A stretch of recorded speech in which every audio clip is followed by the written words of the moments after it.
Well, good morning. How are you all today? Welcome to Integrative Preparedness. It's good to see you. It's snowing outside. It's the first snow of the year, and it is beautiful. I was going to go out there and let you see it, but it's just too warm and cozy in here, so I'll stay in here.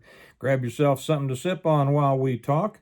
As you know, I'm not drinking today out of a Stonemont mug, well, for a couple of reasons. I just got done making a video for the Patriot Channel, the American Patriot Channel. If you're not with us and you consider yourself an American patriot and you care about what happens to this country, join us, please. The link is down below. So come join us on that. And today's topic was a very controversial one, and that is, should women be allowed to vote?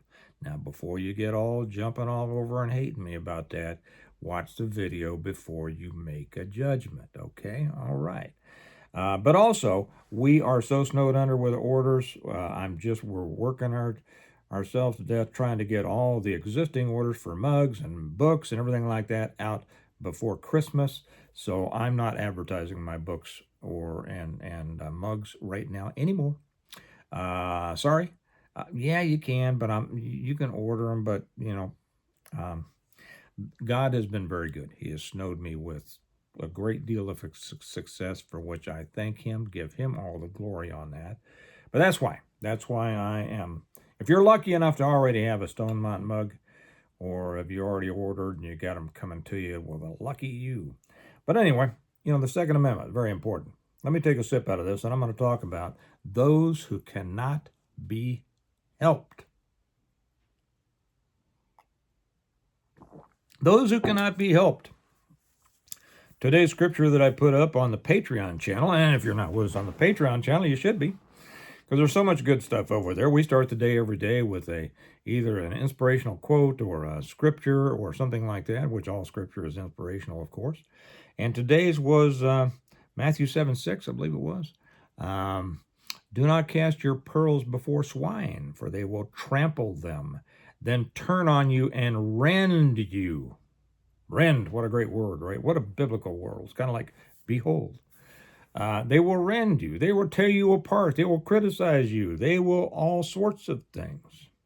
What does that have to do with preparedness? Well, many of you have said, by the way, welcome to all the new people. It is great to have you here. And you're probably here because you are tired of all the doom and gloom everywhere else.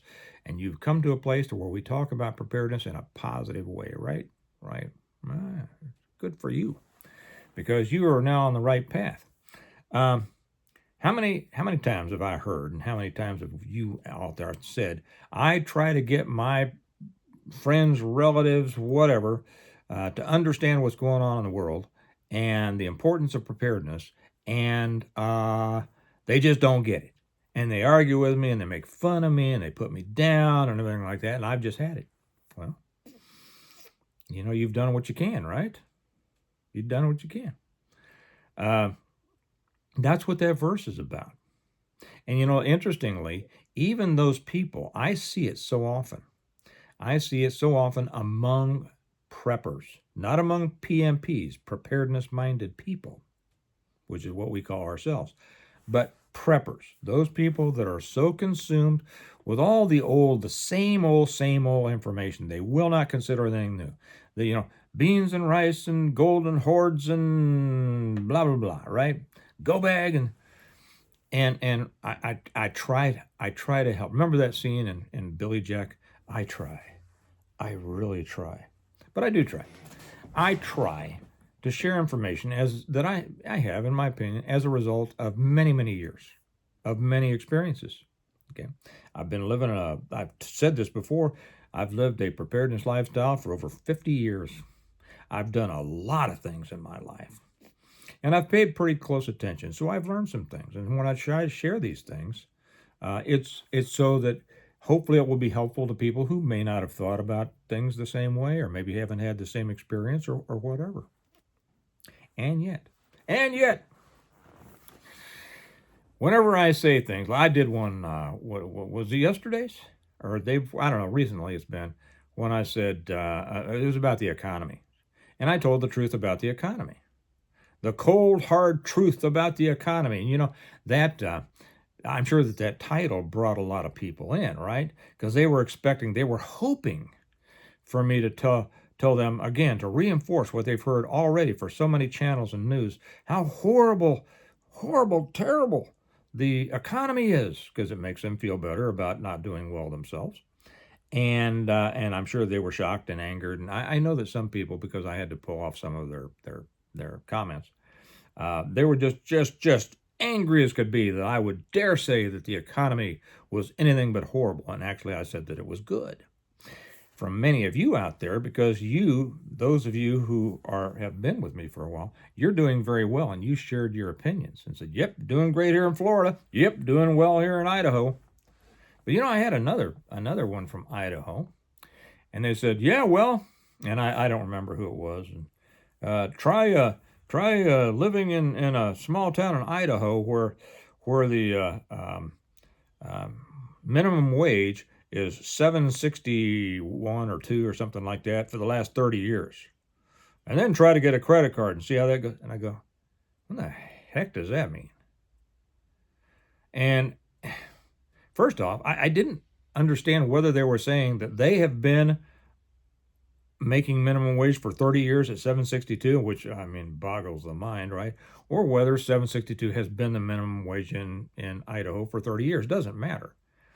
Because what I responded is this: a truth only a kid, and I mean 14, 15, 16 years old, only a kid starting his first job, and I don't mean working his first job, starting his first job, should make minimum wage. You're supposed to improve your life from then on out, and it's your responsibility, and it's up to you. It's not up to anybody else. It's not up to the unions to get a new contract so that it sucks the minimum wage up. It's not to your state representatives. It's not to your mom or your dad, anybody else but you, to improve your life. Get a better job. Make yourself a better employee so you get a raise. Start a business yourself. Do all sorts of things. Good. And so I get a lot of those things. And so many of the comments, whenever I say that things are going well for those who actually get up off their butts and do something, oh, you can't believe it. I take them off just because I don't let this channel become a trash pile of negativity, because I'm trying to help. Those of you who feel the same way I do, you enjoy when we talk about this, right? Because you know that. It also gives you a chance to put in your 2 cents and, yep, that's right. I did this and I did that and I did this and my life is great.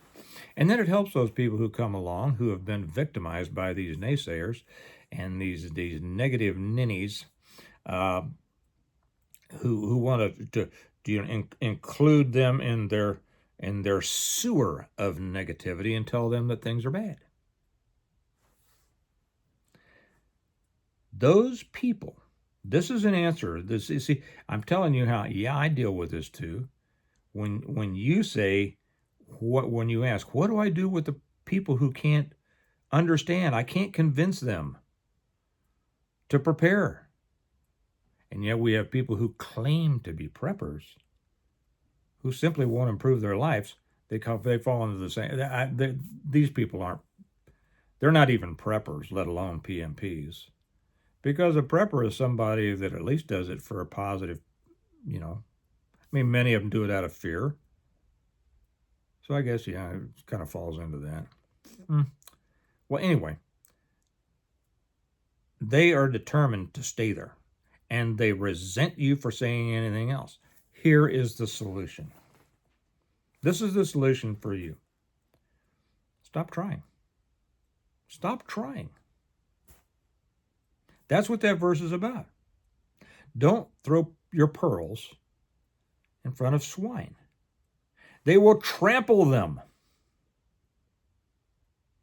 Then they will turn on you and rend you. It was funny. I remember that, what was his name?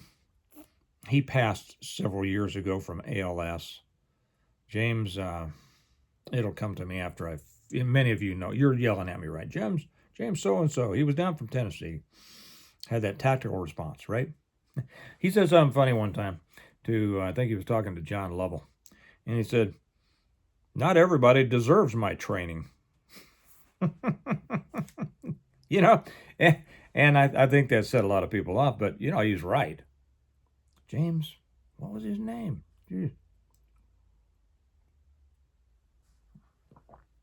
That shows you how, we are wisps in the wind.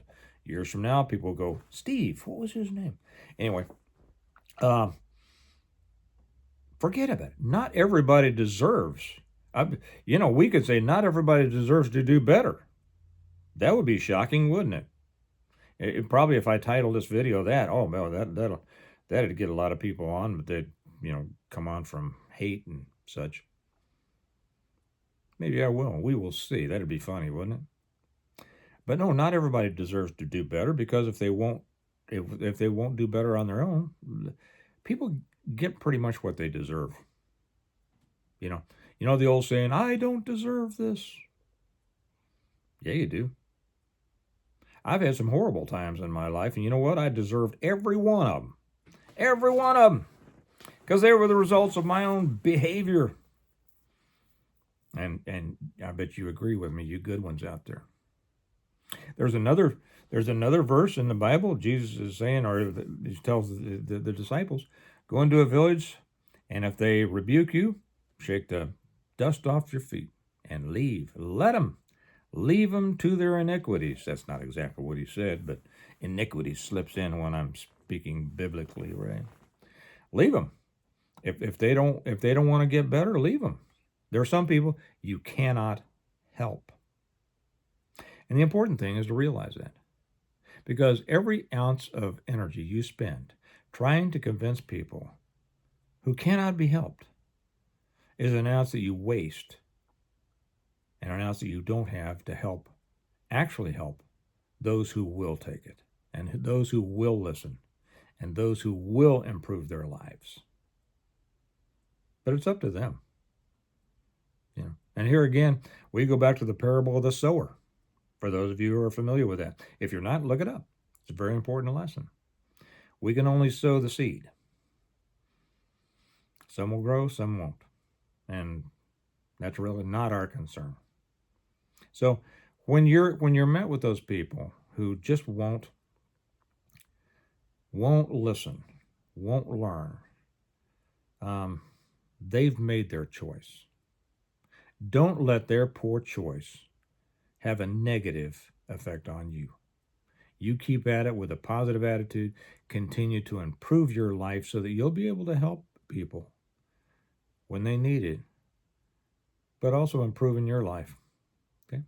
All right. That's it for today. Remember, we prepare well today in order to live well tomorrow. Part of preparing well means keeping the grit out of the machinery. Don't let the negatives affect you. Keep your energy where it's supposed to be. Build your energy and use it to help those who will be helped. And I'll talk to you later. Bye-bye.